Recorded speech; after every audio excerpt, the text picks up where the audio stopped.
Magandang araw po mga kapuntos, at sa araw na ito po meron po akong tampok na video para sa inyo at sana ay magustuhan ninyo. Kaya sa mga bago pa po sa aming channel, please po don't forget to hit the subscribe button at ang notification bell para maging notified kayo sa bawat video na ilalabas ko sa channel na ito. At bilang kahilingan po ng punto por punto team at naway maintindihan po ninyo, sana po wag nyo pong i-skip yung mga ads sa aming mga video. Sa maliit na bagay na po na yan, malaking tulong po yan sa ating programa at sa ating ministry. Sana po maunawaan po ninyo. Maraming salamat po, kaya wag na po natin patagalin. Simulan na po natin.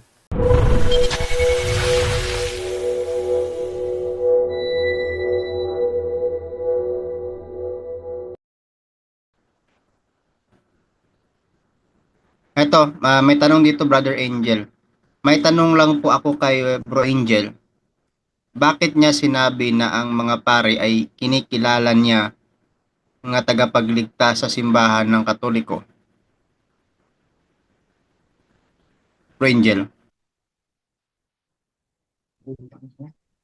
Anong sabi niya? Bakit daw kinikilala ang mga pari na tagapagligtas? O kinikilala ng tagapagligtas sa simbahan ng Katoliko? Okay. Okay. Walang ibang tagapagligtas po kung hindi ang ating Panginoon Kristo, no? At ang ating Panginoon Kristo nagbigay po ng no, ng tayusan ng iglesia, at ang mamumuno yon ay mga obispo at mga kaparian.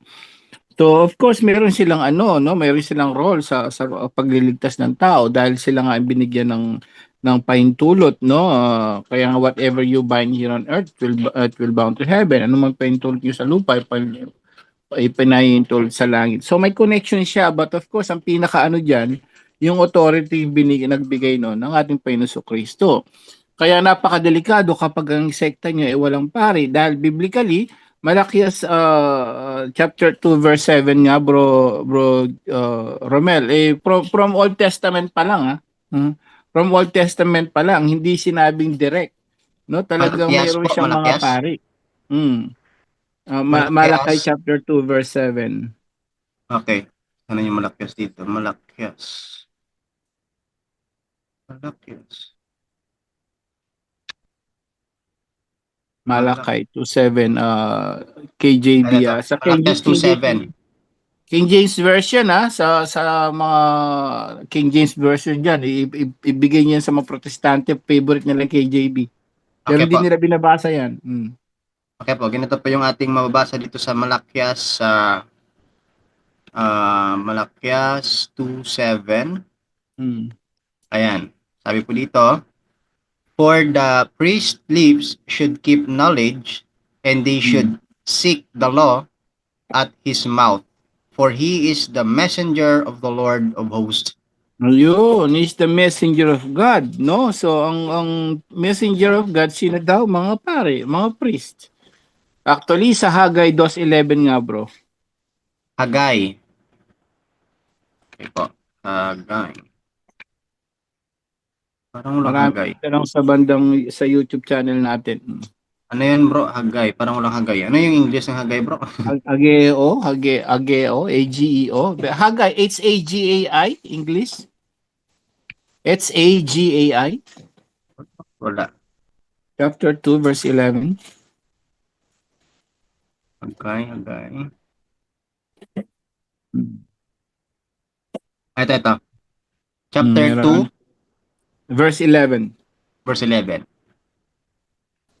Thus saith the Lord of hosts, ask now the priest concerning the law.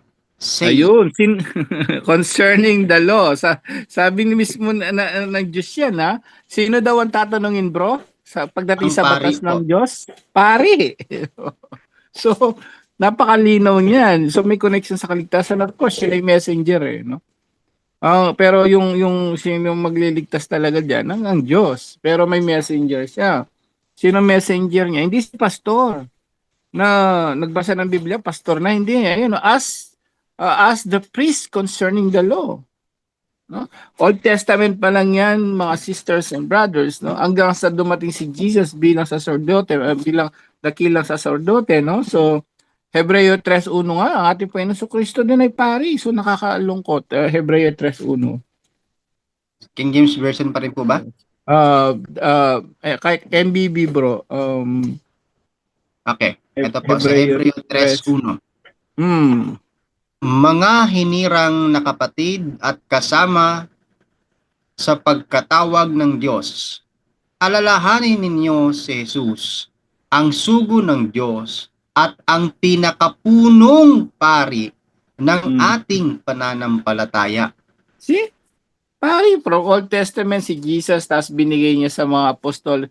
Mga apostol, alam naman natin yan, di na natin ano yun, mga pari. Hanggang sa Book of Revelation, no? Para shortcut natin, marami tungkol sa pari kasi, no? Para sa mga, Pahayag chapter 5 verse 10 nga, bro. Okay, 5:10. 5 verse 10. Ito naman ang mabasa natin. Pinakahuli na yan, ha? Ayan. Ginawa mo silang isang lahing maharlika At at mga pari na itinalaga upang maglingkod sa ating Diyos at sila'y maghahari sa lupa. see? And that's prophecy, no? So sila maghahari pa lang, hindi naghahari. Maghahari, that means future. Kaya naghahari ngayon mga pari talaga. Pope Francis is priest. No, kaya sa kilala sa buong mundo ngayon si Pope Francis, kahit ang mga presidente nga, they call it Holy Father, no? No, dahil Holy Father, dahil nag-ordain sa kanya is holy, hindi dahil siya holy o kung ano man, but because yung nag-ordain sa kanya as a priest, it's God, holy. So yun po yung kapatid, no, may connection, tagapagligtas, may connection talaga sila, malaking connection nila, pero siyempre magliligtas talaga sa atin ang Diyos mismo. Ngunit sila yung messengers ni God hanggang sa huli-hulian ng Biblia. Priest yan, kaya ayaw nga yata ni Brother Eli, alam niya, priest ang mga ayaw, kaya takot siya kay Father Darwin nung buhay siya. No, isa yon, kaya hindi siya kaya hindi siya kaya iniwasan siya nung tumawag si Father Darwin kay Brother Eli. Takot siya. Bakit? Alam niya yung Biblia eh. Puro pari doon eh. At sila may karapatan, hindi siya. Yun po, Bro Romel.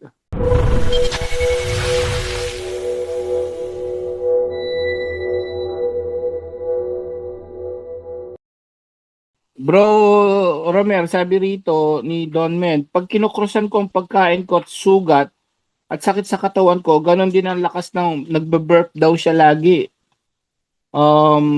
Tapos naglagay siya ng ano niya sa yata, bigla siya nag-burp din. Ano daw ang connection nun? Ano ba yung ibig sabihin nun, Bro Romer?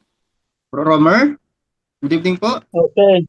Bro Angel, Bro Romel, kapag kapag nagbe-birth po, kalimitan po yan. For example, sa rosary, tapos sa yung dasal, tapos sa umiinom ng exorcism oil, may dalawa po tayong basihan dyan. Kasi meron naman din na hindi demonic, meron ding iba na naka-attach lang ng mga clean spirits.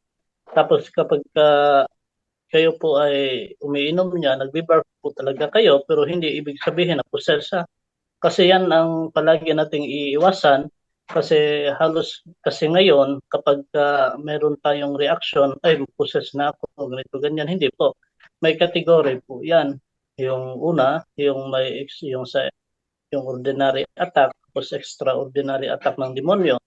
Kapag meron ka sa harassment, yung sa obsession, yung atake ng demonyo is from the inside, yung suicidal in nature, tapos yung habitual sin, pabalik-balik lang, tapos blasphemous thoughts, yung negative emotion na paulit-ulit na hindi natatanggal talaga, tapos oppression, yung walang mga sakit na finding sa doktor, yung financial oppression, ganoon, tapos yung relationship ninyo na biglang nawala yun sa demonic oppression.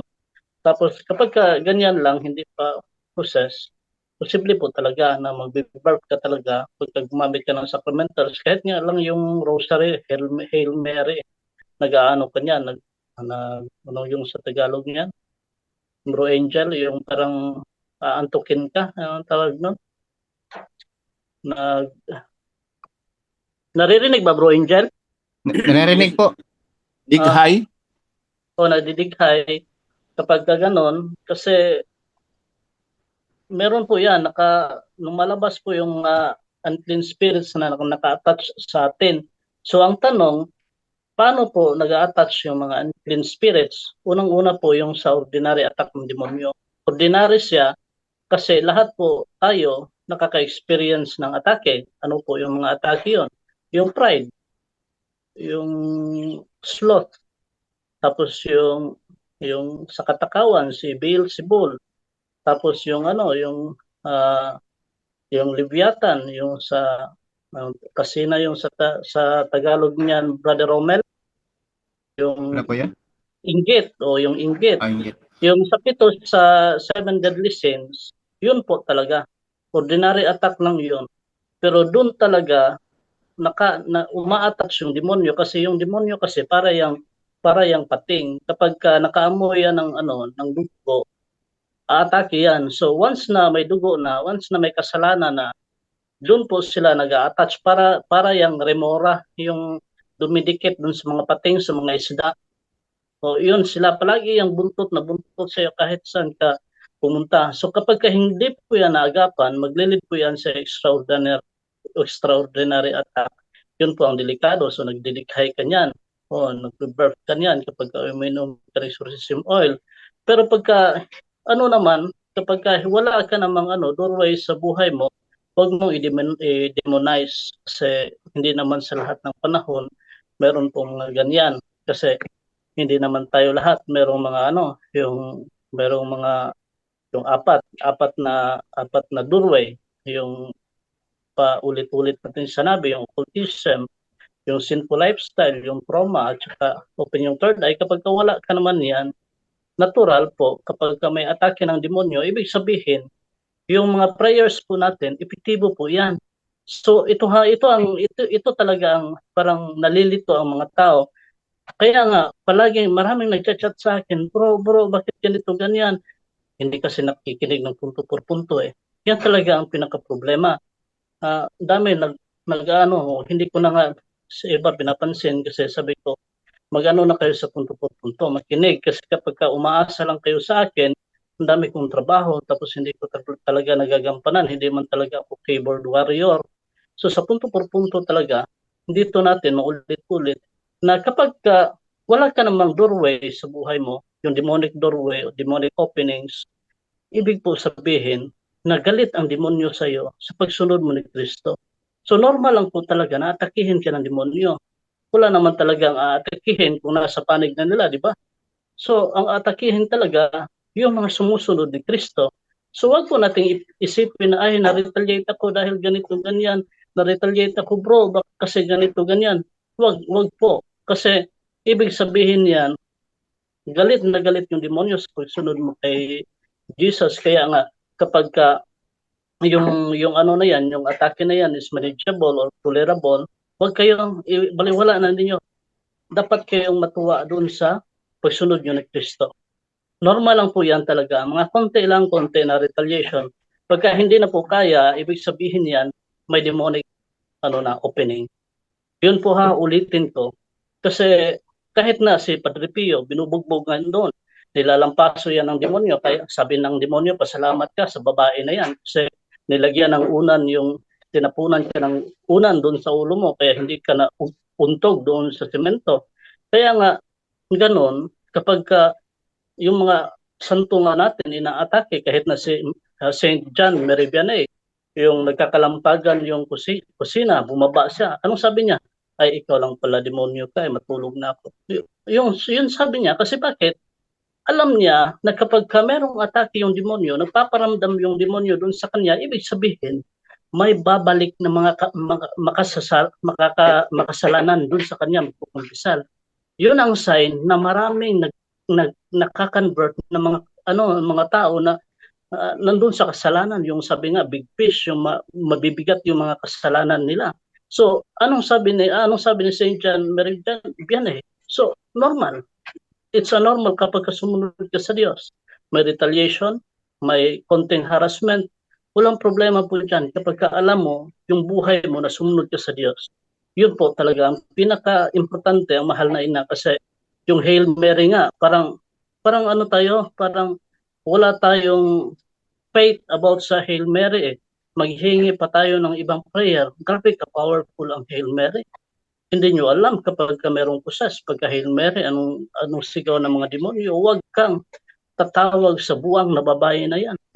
Anong sabi ng demonyo? Buwang na babae na yan. Huwag kang magtawag diyan. Bakit hindi mo ako kaya?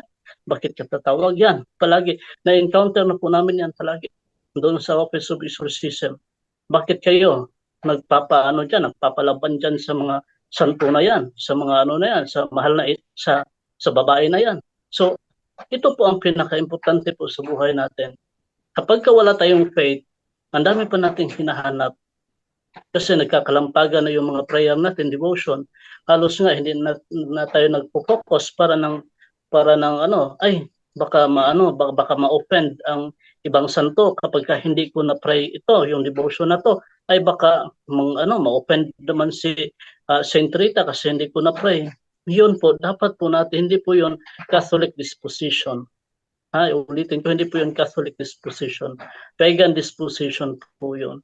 So, iwasan po natin yung mga ganon kasi magiging opening po yan. Ang dami na dito yan sa Bukidnon. Brad, ipapaayos ko itong Santo Niño kasi baka mga ano to, yung sa Tagalog, sa Bisaya pa, manluod.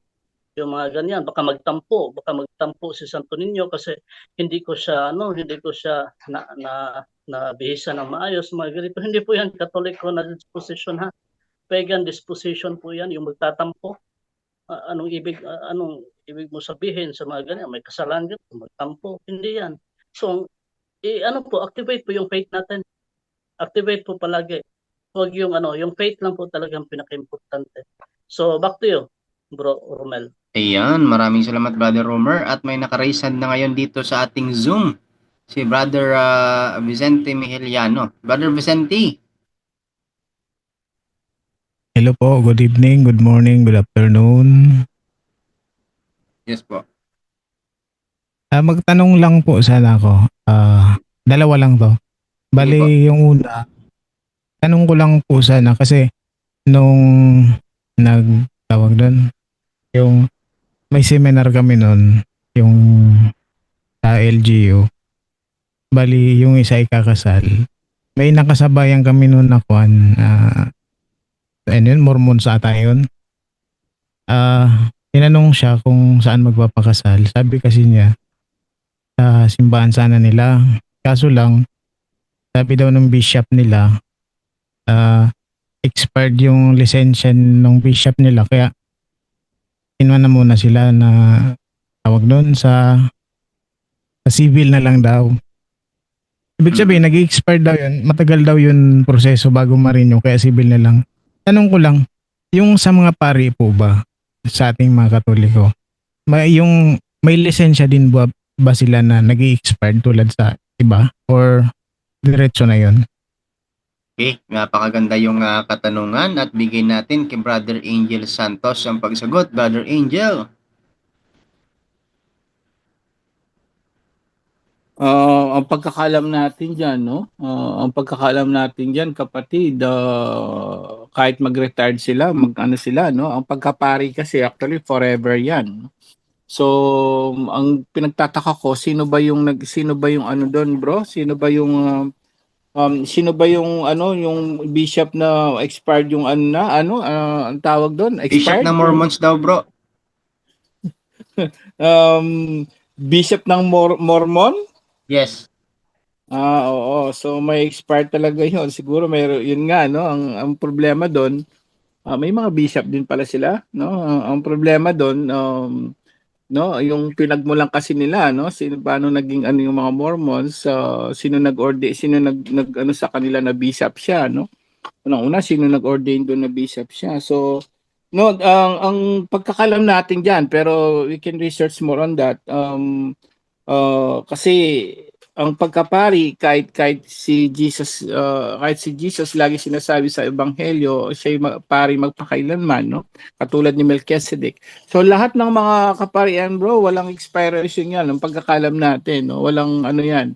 hanggang kamatayan, even ang turo ng simbahan hanggang kamatayan mo, kayo pari pa rin, kapatid. No? So hindi ko alam kung bakit may expiration yung ano niyan, yung lisensya niya kung ano man, no. Pero ang pari, unless yun nga yung laya cessation sa tawag doon, laya size, ibig sabihin yung may mga pari na mag-aasawa, actually yun ang sasagutin ko ng tanong ni Sister Edna, no, kung kapag ang pari nag-asawa, yun may ano yun, may dispensation of the bishop yun.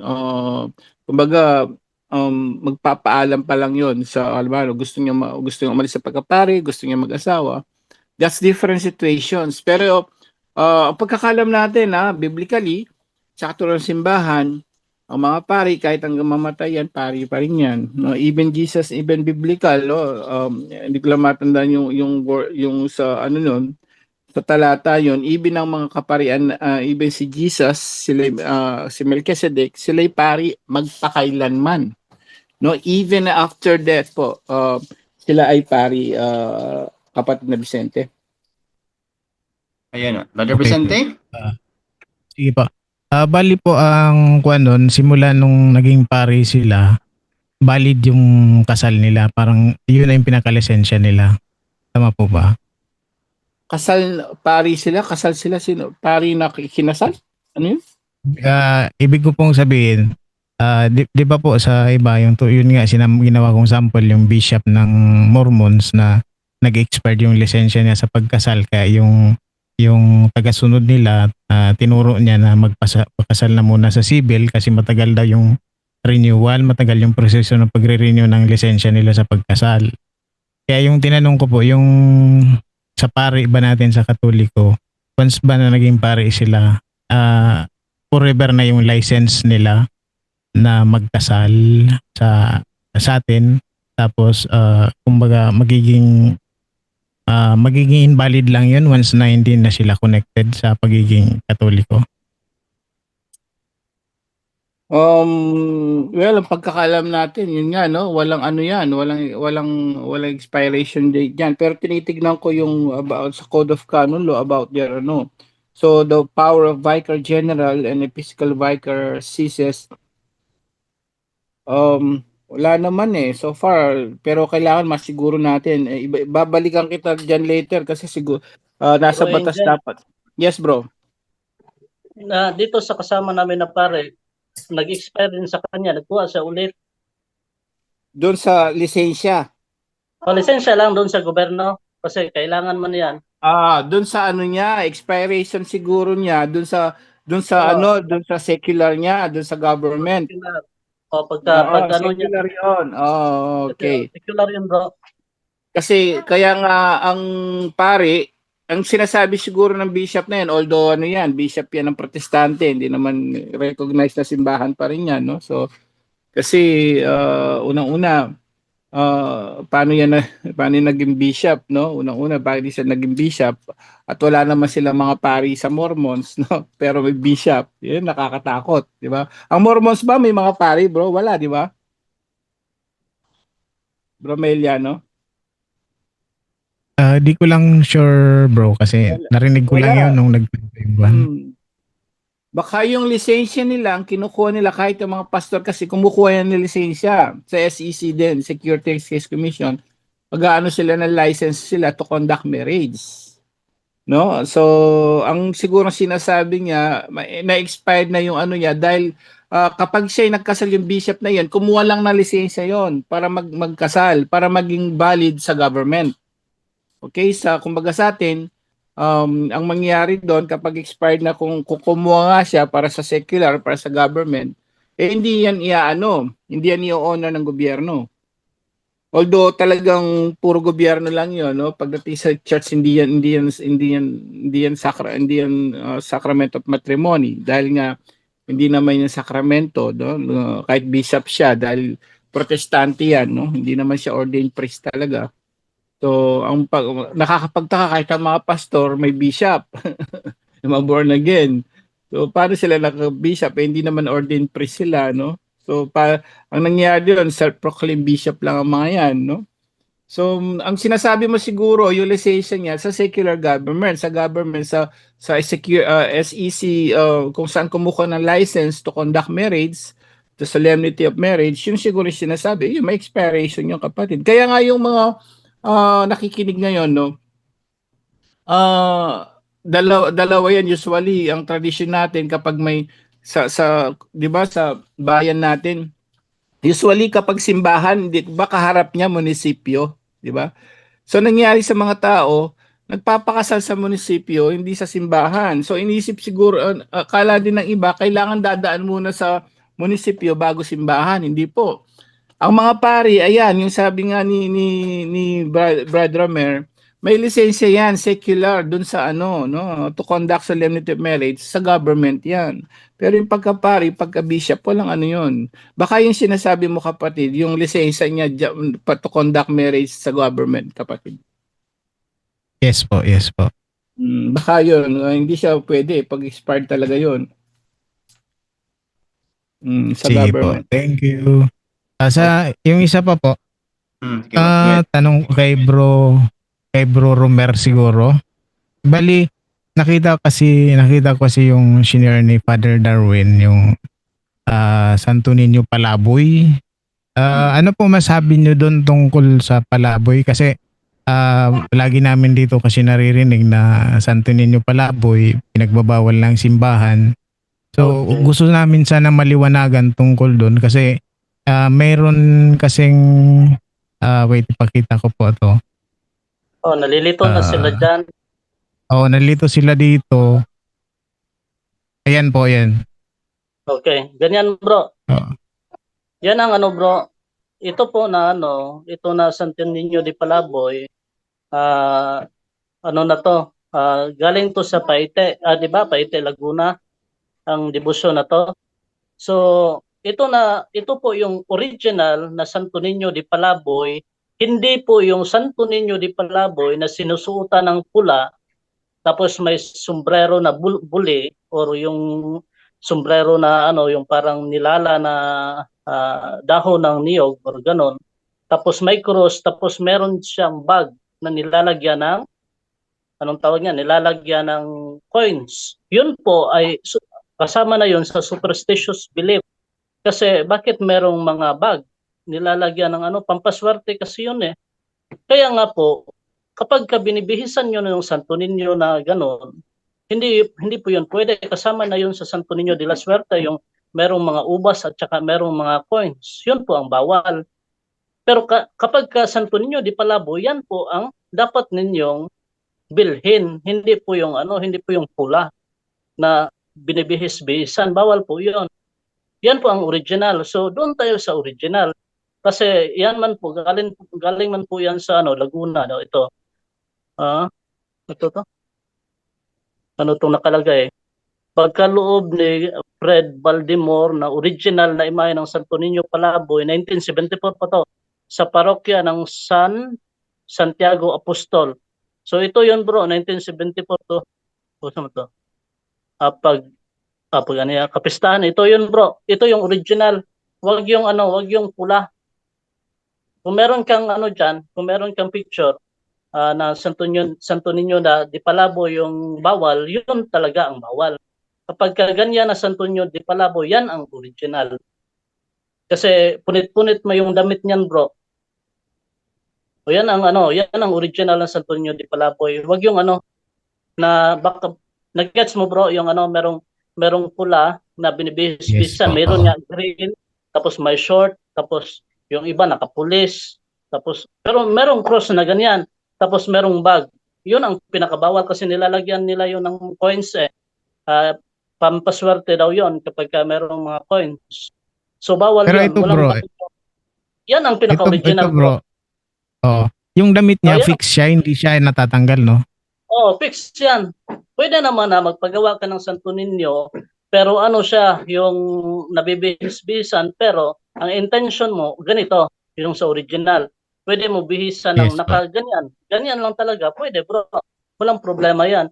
Pero kapag ka merong bag na yung nilalako doon sa nagbahay-bahay nga yan eh. Sabi nila galing daw yan sa Pampanga yung mga ano na yan. Mass production kasi yan bro. yung mga Santo Niño di Palaboy na yan, yun ang bawal.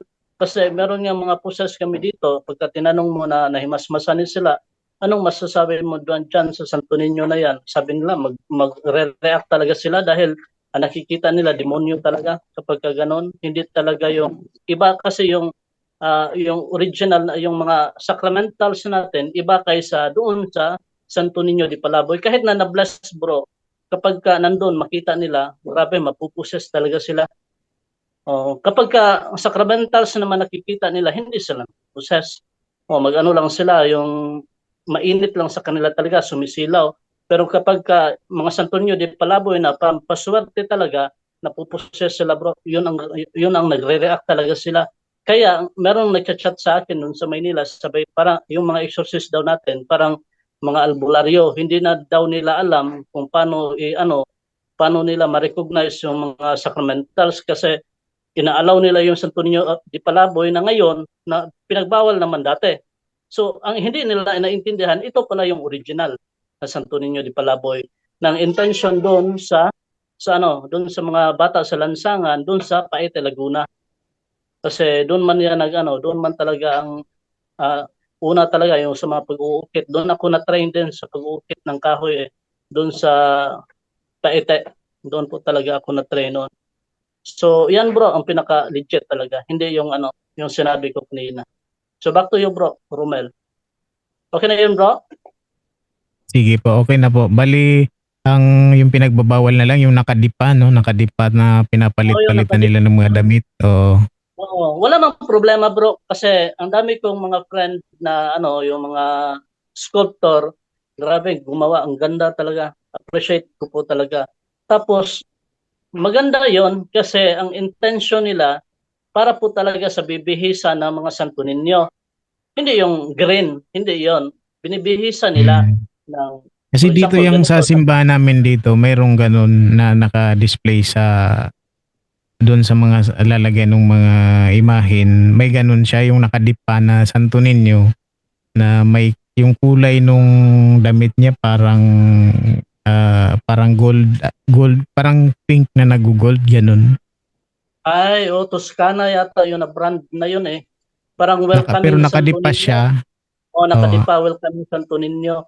Parang hindi po yata yun eh. Kasi ang na sa atin, yung pinaka-approve, 4 lang po yata yun. Yung Santo Niño de Cebu, yung yung Praga.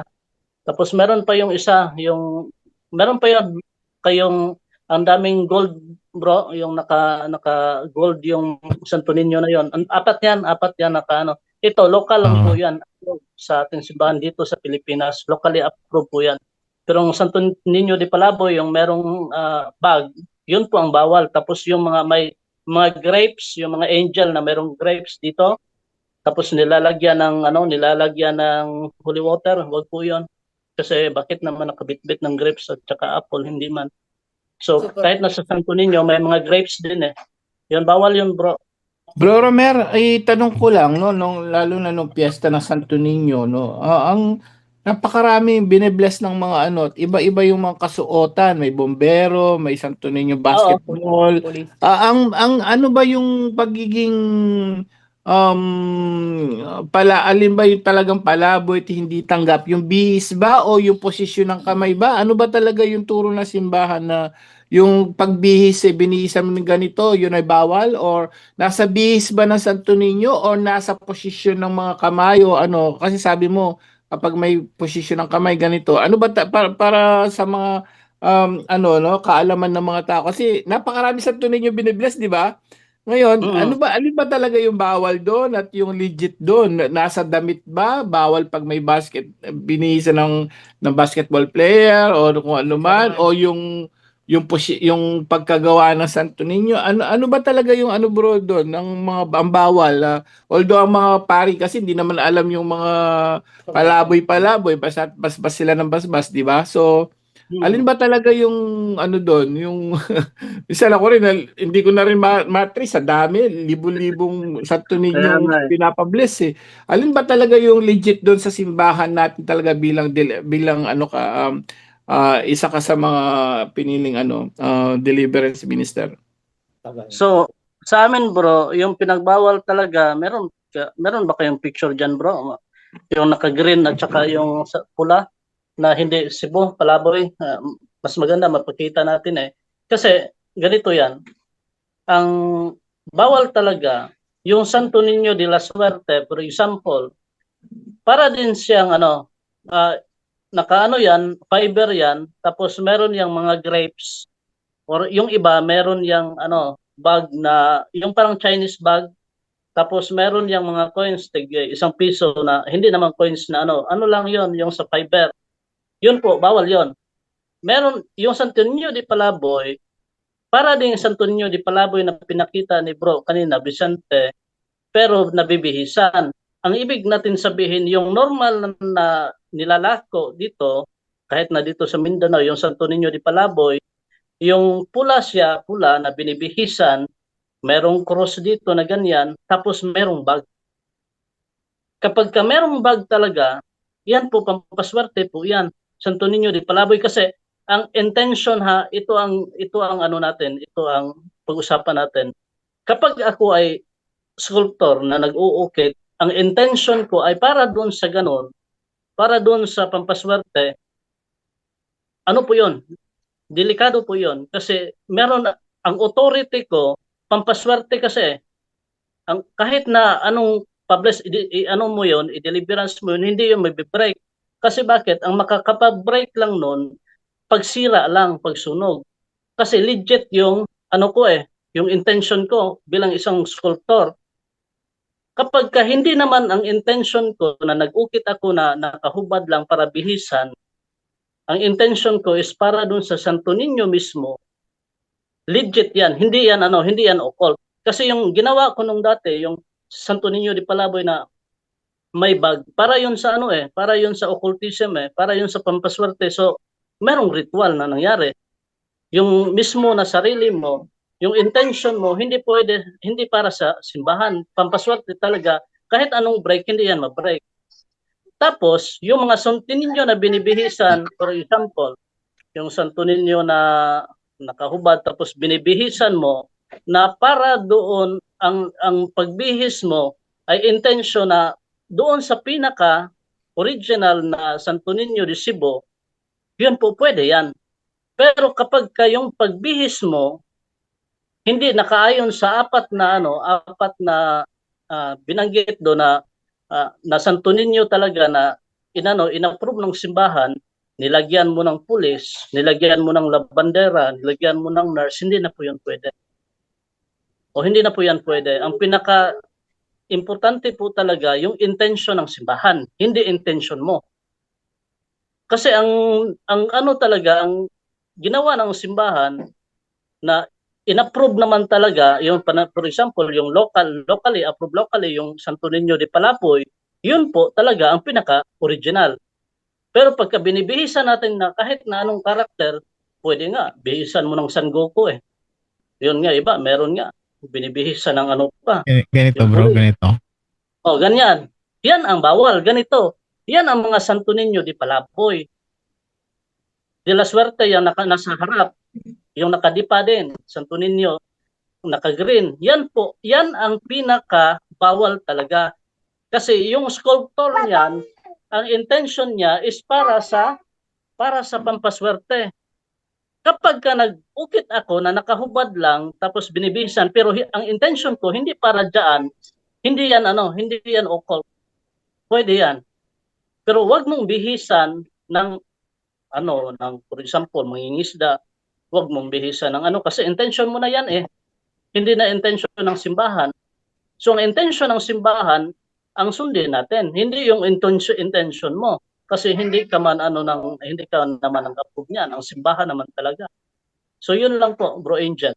So paano yung pagbasbas kahit halimbawa Palaboy hindi siya approve ng simbahan pero nabasbasan ng mga pari. So anong noon may visa pa ba yon? Kasi mga hindi naman talagang yung nga sabi mo kung ang intention pampaswerte, may mga kung ano-anong binabe-bless. Paano yung blessings noon, bro?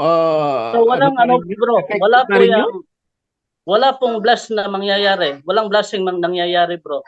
Kasi ang intention ko is for occultism and for for occultism at saka for pampaswerte, yung pungsoy, mga ganyan, wala po yung bisa ang blessing. Kasi nagdidepende po talaga ang blessing doon po talaga sa intention mismo doon sa estatwa. Kaya nga po kahit na anong break po namin, kahit anong ano po namin breaking of deliverance, kapag ka nandun lang po talaga yan sa bahay, magre-react pa rin yung mga poses. Bakit? Kasi ang intention niyan para po talaga sa pampaswerte. Kahit na niritualan, bro, kahit na for example, ganito na mamamere, inukit ko, ganyan, ganito. Inukit ko to mismo. Pero may nangyari na ritual doon sa sculptor. Yan po pinakadelikado po yan. Kasi niritualan ko for example ng yung ginamit yung mga spell na galing sa mga albularyo kasi ang sculptor din marunong mag-spell, maggamit ng spell. So hindi natin ma-recognize yan. Ang mga process lang makare-recognize niyan. So dapat po sirain talaga. So yung mga Sunugin blessings talaga. ni Father doon sa mga occult na mga Walang santo walang bisa wala yun, bro. effect yon. So parang Walang effect. nagba-bounce lang. Opo, Nagba-bounce kasi lang yung wala yun. kasi ang intention, bro, ang intention talaga ng taga-ukit is occultism. So hindi po talaga tatalab ang blessing doon. Ang tumatalab lang po doon sapagkat yung intention po natin is purely para sa simbahan. Kasi ang intention kahit na nga po kapag ka meron kang sacramentals, kapag ka yung intention mo is puro para anting-anting lang, madidesecrate po talaga ang blessing niyan. Kaya nga po meron tayong desecration. Kapag naputol nga yung mga kamay ng mga santo, desecrate talaga agad, nawawala talaga ang bisa ng blessing. Kaya po pinapaayos po ulit yan. So yan po talaga ang intention ng sa simbahan. Kahit na ngayong nagbi-bless, wala sa disposition, walang blessing mangyayari, bro. Kapag pare, wala sa disposition. Kasi sacramentals man yan. Pero kapag kahit na sa sa sakramento, kahit na wala sa disposition, makasalanan yung pare, meron pong nangyari na binyag, meron nangyari na kasal. Iyon po, kasi sakramento yan eh. Nasa ano yan, bro? Nasa ano yan? Anong canon law? Alam na ano mo yan, bro? Nasa canon law nga yun, nakalimutan ko anong number. Yung sa disposition ng pare kung paano mag-bless ng sacramentals. Yan, bro, yan ang pinaka talaga. Yung tingnan po natin talaga na basihan po kasi kapag wala po talaga tayo sa tunay na aral ng simbahan, kahit na ano na lang ipapabless natin. Meron nga nagpupunta sa office, meron iba na imbes na exorcism oil ang ipapabless, pati efficacent oil at saka lusartan, pinapabless pa nga eh. Pinapa-exorcise pa, hindi naman yung sacramentals.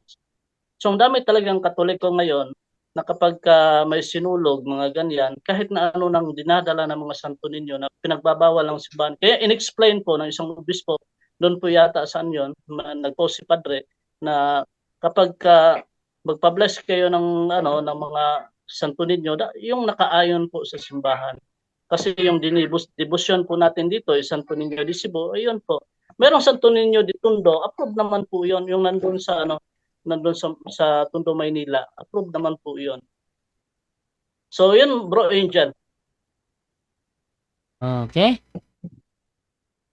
Ayan. Okay na po ba yun? Okay, bro, dyan. Sino yung nagtanong? Bro, Vicente. Okay na yun? Vicente Emiliano. Okay na po, okay na po. Bali, salamat po kasi nagdaming nagtanungan kasi doon sa comment na basa ko tapos pati sa GC namin nagkatanungan kami kung ano yun sasagutin. Buti naman po at nalinawan na ngayon. Thank you. God bless Okay. po. Salamat po, bro. God bless. Okay, so may mga tayo dito sa comment section natin. So, bago ko bigay kay Ate Edna, sabi ni Josefina Torres, bagay talaga ang mukha ni Bro Jando, pa iba-iba mukha. Okay, sabi naman dito ni Lebet Lim. Good evening, tanong ko lang po sa Amos 5:21 hanggang 22 po. About po sa fiesta. Okay. Yung fiesta dyan, fiesta yan ng mga Israel. Basahin mo sa verse 1, 2 at 4. 1, 2, 3 hanggang 5. Basahin mo. puro yan piyesta ng mga Israelita, hindi yan piyesta ng Katoliko. Kaya kapag ginamit yan sa atin sa ng mga ibang sekta, ang tawag dyan, fallacy of equivocation. Dahil hindi naman fiesta natin na tinutukoy dyan, kundi fiesta ng mga Israelita. Okay? Yan ang aking sagot kay Lebeth Lim. Ito naman tayo kay D-Watchers88.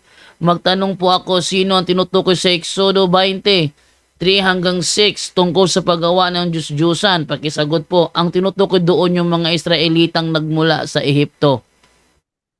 Sila ang tinutukoy kasi sila yung na-expose sa mga Diyos-Diyusan. Hindi ang Katoliko. Kasi ang Katoliko din naman na-expose sa Diyos-Diyusan. Okay? Ang na-expose sa Diyos-Diyusan yung mga Israelita. Then nandoon sila. Ano ba yung mga nakita nilang Diyos-Diyusan? Halimbawa, yung si Soka, yung the god of the dead. Oh, yun. Meron silang Soka. Meron silang Sphinx. Ano yung Sphinx? Ulo is ulo is tao, katawan layon. Oh, meron din silang mga sundalo na ang ulo ay lobo, ang katawan ay tao. Yun ang kanilang mga Diyos-Diyusan doon. Yun ang ating sagot kay The Watchers 88. And ito naman tayo ngayon, bago bigay kay Ate Edna ha, Rosello Hava. Paano po nagiging isa lang ang Diyos ng Katoliko? Samantalang ang aral ng simbahan ay Diyos ang Ama at ang Anak at ang Espiritu Santo.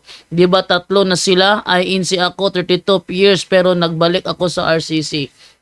Hindi tatlo ang Diyos ng Katoliko. Isa lang na may tatlong persona. Halimbawa ganito. Yung sa ating ano yun tong sa Mateo 19:5, magandang halimbawa tong Mateo 19:5 eh. Sabi sa Mateo 19:5 ganito. At sinabi, dahil dito iiwan ng lalaki ang kanyang ama at ina at makikisama sa kanyang asawa at ang dalawa ay magiging isang laman. Ano daw? At ang dalawa ay magiging isang laman. Isang laman lang. Oh? Kaya nga, hindi na sila dalawa, kundi isang laman. Ang pinapagsama nga ng Diyos ay huwag papaghiwalayin ng tao. Kaya nga, hindi na sila dalawa, kundi isang laman. Pero nakikita ko, dalawang laman yan. Si nanay nandun sa kusina nagluluto. Si tate nandoon sa garahe nagtatrabaho, kumukumpuni ng sasakyan. Paano mo sasabing isang laman lang yan? Ayun pala. Kahit dalawang nakikita mo, sa paningin ng Diyos, isang laman lang yan. Ganoon din ang aming Diyos. Isa lang ang Diyos namin. Kahit na iba yung Ama, iba yung Anak, iba yung Espiritu Santo, hindi sila iisang katawan. Oh, sa Mateo 3:16, nandoon yung tatlong persona. O, si Kristo na anak, nasa ilog ng Jordan. Yung Holy Spirit, dadapo kay Kristo. Yung sa taas, may nagsabi, yan ang pinakamamahal kong anak. O, so, kung hindi mahirap unawain ang mag-asawa na kahit dalawang laman na nakikita ko, isang laman lang sa paningin ng Panginoon, ganun din ang Diyos. Isang Diyos lang meron ng Katoliko. Huwag nyo nang ipilit yung sariling unawa ninyo dahil kaming Katoliko, kami ito. Ito aral namin, huwag nyo babaguhin, huwag nyo babalututin. Ano man yung unawa nyo sa aral namin, unawa nyo lang niya. Huwag kaming idamay sa unawa nyo. Okay? So, Jando, pwede rin ibigay sa halimbawa sa mga tao, medyo talagang ano yan, no? Misteryoso yan. Pero ang turo na simbahan yan is like, family, no? So yung family, may anak, isang may pamilya. ano, Oo. pamilya yon. Hindi mo pwedeng sabihin na dalawang pamilya yon. Pagka pinaghiwa-hiwalay mo yon, pamilya pa rin yon. Isang Kahit saan pamilya lang pumunta yun. yung isa, part pa rin ng family yon, no? Oo. So, ang turo ng simbahan diyan, pamilya para mas madali. Sa pamilya, may anak, may isang anak, may tatay, may nanay. Family pa rin 'yon. Halimbawa, Santos family, no? Pag sinabi mong pag sinabi mo yung ano doon, yung mismong pag sinabi mo yung anak, no? Pag sinabi mo yung anak, hindi mo masasabing family 'yon, no? Siya pero kasama siya sa pamilya. no, sa Pamilya Santos. Pero hindi siya yung mismong family lang, no? So pag sinabi mong God, ganun din. Tatlo yung person na nakapaloob doon sa pamilya, ganun din, no? So tatlo yung yun ang pinaka mas madali nating ano natin. So si Edna yata kanino pa may tanong si Edna. Okay, okay. Ate mo ibigay ka Ate Edna muna. Hello, Ate Edna. Good evening. Good evening po. Follow up lang po dun sa Santo Niño. Okay, go ahead. Brother, sino nga to? Sino dito exorcism? Si Brother Romer, no? Romer, oo. Okay po, Brother Romer, ang Santo Niño de Paz. Santo Niño Nakadipa po yun. Yung katulad po dyan sa color green kaninang pinakita na nakadipa.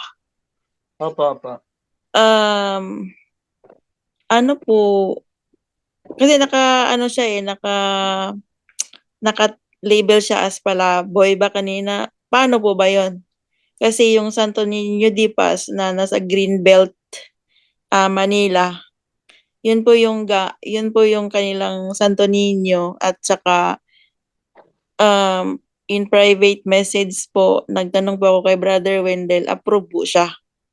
Oo, approve yun. Pero yung nakadipa na kanina na merong naka-green, hindi po yun pwede. May 4 kasi yan eh. Depende doon sa isang lugar kung in-approve. For example, sa atin, yung Palaboy, in-approve man yan. Pero ang intention talaga ng nagawa, hindi po para doon sa mismo na Palaboy, sa original. Doon po talaga sa pampaswerte at saka occultism, yun ang bawal. O nga po, pero Kasi- base po, balik po tayo dun sa yung green po kanina, parang katulad din po yan sa itsura ng Dipas. Dipas. So, Oo. ano po bang clarification po dyan? So, sa original na Dipas, okay yon. Pero yung sa gano'n na Santo Niño, yun ang bawal. Kasi binibihisan po, yan ha, yung forma ng pinakita kanina, ulit na ipakita bro, ulitin natin. Yung Santo Niño na ganoon talaga, mass production po yan kasi Ted na basta mass production, madali po nating ma-identify. Ibig sabihin ng mass production, isang hulmahan lang yan. Isa lang Mas ang pro. mass Yung production. Apo. Isa lang ang naghuhulman yan, pare-pareho lahat ng muka. So, yun, madali mong makarecognize kung ano talaga ang Santo Niño na bawal. Buddy Romer, Oy, eto. o yan. Hindi yan Tingnan mo pwede. yung muka. Tingnan mo yung muka. Ang muka, ganun talaga. Kasi madali kong ma-identify kapag mass production. Kasi ganun yan po talaga ang muka. Halos pare-parehas. Tingnan mo yung Santo Niño de Palaboy na original ba iba. Yan ang mass production. Yan. Isa din yan. Pwede ba bang maipakita yung Santo Niño di Palaboy na approve? Approve. Pinakita yan ni Bro Vicente. Ano yun? Bro Vicente. Ano yung palaboy nga approve? Yung approve na di Palaboy. Ano yun? Bro Vicente, ano yata pinakita yun kanina? Okay. Pero, yun nga. At saka, so ibig sabihin, ang damit po kasi doon balik po tayo sa Santo Niño Lipas. Ang damit po doon ng Santo Niño nila ay cream. May may picture ka tayo para makita ng lahat yung dipas, yung sabi mo. Sino Ito ba? makakuha ng picture? Yan ba yung sinasabi may yan. may pahintulot? Yan po yung yan. may pahintulot. Yan ang local doon sa Maynila, doon sa Paite, sa Laguna. Yan po ang intensyon ng simbahan na kapag ganoon po talaga ang kasuotan, yun po. Kasi merong iba, binibihis-bihisan na lang kung ano-ano Hindi yun pwede kasi hindi yan pag-iisip ng simbahan. Pag-iisip ng bawat isa yan kung paano yan kapag kidnapper, bihisan mo ng kidnapper. Kasi yun ang nasa inspiration mo. So hindi yan pwede. So yun po yung kapag gano'n na yung pinakita kanina na Santo Niño na binihisan yung katawan ng security guard, kapag gano'n ang forma ng muka, automatic yan automatic po talaga yan na Santo Niño de Palaboy at de la Suerte yan naka-intensyon. Hinubaran lang nila at binihisan ng ano, kahit nabihisan mo pa yan ng Santo Niño de Cebu, bawal po din. Kasi ang intention talaga ng statua hindi po para doon sa simbahan kundi para po sa sa occultism. 'Yun ang bawal po. May nagpasa ng wala. Yan po Picture. yung Santo Niño di Paz sa Greenbelt, Manila. Ay pwede ito pakita te. Yeah, pwede po, pwede Brother Jando. Ano? Alin doon? Pakita mo bro, Jando. Nasa pinasa baby ko face sa, po. GC. Ano si baby face? Opo. Yes. Oh, tingnan ko muna ha. Oh, wait lang. Ito. Tingnan mo bro. Okay. Coming. Yan. So, ito. Ayan. O yan, pwede yan. Pwede yan. Oh. So, yung natin, yung pinakita mo kanina natin na nagbibihis-bihis na binibihisan yung Santo Niño de Palaboy at de la Suerte, yun po talaga, isang hulmahan lang yan po sa isang naggumagawa. So, yung intention po nila, hindi po para sa simbahan, kundi para sa occultism. So, yun ang bawal. Kahit na anong bibihisan mo pa yan ng Santo Niño de Paz, bibihisan mo pa yan ng Santo Niño de Cebu, bibihisan mo pa yan ng Santo Niño de Prague, hindi yan pwede. Kasi ang intention po talaga is para po doon sa pampaswerte. Totally. So, susunugin po talaga yan. So, kapag nagpapagawa, meron ako mga kaibigan na mga magaling mag-ukit sa kahoy nandun sa Maynila. So, yung pag-uukit po nila, hindi po para doon sa pampaswerte. So, pwede po yun. So, pwede mo bihisan ng na approve ng simbahan. Pwede po, kahit na anong magaganda na kasuotan. Na kasi, ginagawan talaga nila ng damit yan, ng yung intention ng simbahan. So, yun lang po, te. Okay. So, isa pa, last na lang. Merong Santo Niño di Cebu na look, pero green ang color. Pwede ba siya palitan ng pula? Bawal din. Kasi ang intention na mismo doon is green. So bawal po talaga. Kasi Bale- kung ano ang intention ng gumagawa, for example, ako talaga ang mag-uukit. So ang gumagawa ako ng ng Santo Niño na pula di Cebu. So ang intention ko mismo para sa Santo Niño di Cebu. Pero pag gumawa din ako ng Santo Niño na mukha ng Santo Niño di Cebu, pero ang intention ko is para sa green, para po doon sa green. So hindi po yun pwede. Eh, paano po pag yellow? pag yellow, for example, pag yellow, hindi ko alam kung meron bang yellow na approve. Parang yung Santo Niño di nakalimutan ko anong No, I tawag mean, nun. Santo Niño de Cebu ang itsura, pero ang damit Green. yellow. Kung intention doon para sa occultism na hindi approve ng simbahan, bawal po yun. Kasi ang intention ng tagagawa talaga para po doon. Example din tayo, for example, doon sa mga kandila na kulay-kulay. For example, yung yellow para sa love life, yung green para sa anong tawag niyan? Para doon sa pampaswerte, para sa negosyo. Tapos yung black para doon sa may kukulamin ka. Tapos yung pink para doon sa relationship, mga ganyan. Bawal, yun ang bawal. Kung saan Kaso po, ganito, di ba, base sa intention. Paano kung wala talaga silang idea na meron palang ibig sabihin yan? Yung gumawa, gusto nila yellow ang kulay. Ganon. So halos po talaga tayo kasi ang mga sculptor po talaga, sa totoo lang, alam nila yan. Walang sculptor na walang nakakaalam. Kasi kagaya ko, nag-uukit ako. Kapag tinatanong talaga na ako ng mga ukit, alam ko talaga kung para saan yan. So, hindi kasalanan po talaga yan ng sculptor yan, yung na gumagawa. For example, yung nagdidesenyo din sa mga damit. Kasi alam nila yan, kahit na hindi din nila alam, pero yung intention na yon, intention na rin ng mismo na gumagawa ng pampaswerte, automatic na po yun. Bale, Romer. Oy. Eto po, kakaiba. Kaya nga, naging Naruto. Naruto ng ang katawan ay Goku. Pero Naruto. kung titingnan mo, di pas yan ang itsura niya. Ano yan, te? Binihisan Kasama na lang yan ng sa, ano. kasama na yan sa Santo Niño din na palaboy din. Tingnan mo yung muka. Basta mass Mm. production. Isa lang pagawaan 'yan. Basta mass production. Hindi na ako maluloko niyan kasi kapag ako sister, kapag ka gusto ko yung mass production, ang kukuhanin ko yung ulo. Tingnan mo yung mga ulo, pare-pareha, idudugtong lang 'yan dun sa katawan. Idudugtong lang 'yan. Mga fiber kasi 'yan eh. Kaya nga po, kapag ka gano'n na intention, bawal yung original talaga mismo. For example, dipas.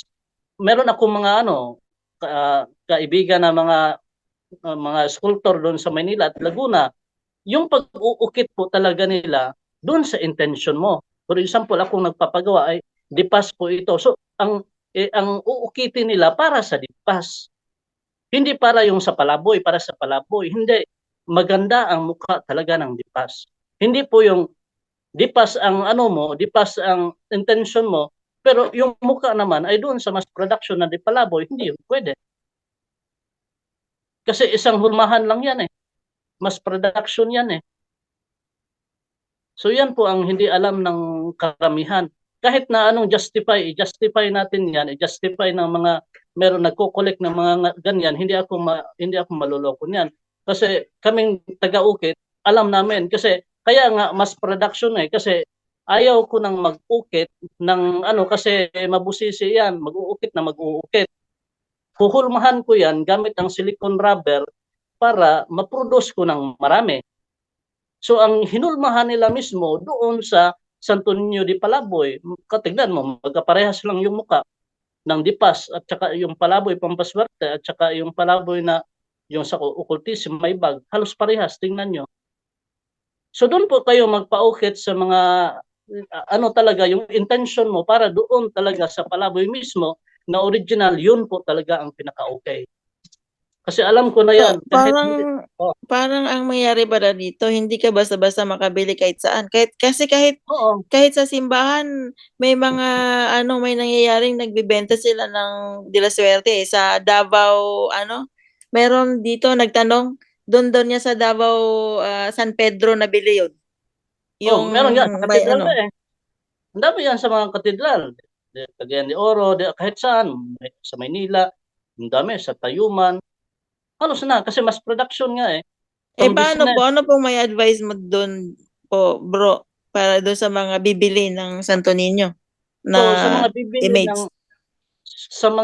ng Santo Niño, situate po talaga na ang po talaga yung Santo Niño de Cebu or Santo Niño de Paz or Santo Niño de Praga, yung Santo Niño de Palaboy na pinakita po ngayon, yung mga original, yun po ang bilhin ninyo. Kung gusto ninyo na maiwas po talaga doon sa mga silent infestation, kasi yan po silent infestation, bakit silent? Kasi nananahan yung mga demonyo doon mismo sa statua na pang-occultism, tahimik lang. Kaya nga po mayroong nagkakasakit, nagkagaganyon. Yun ang nangyari may nagpunta dito sa akin. Yun ang nangyari sa kanila.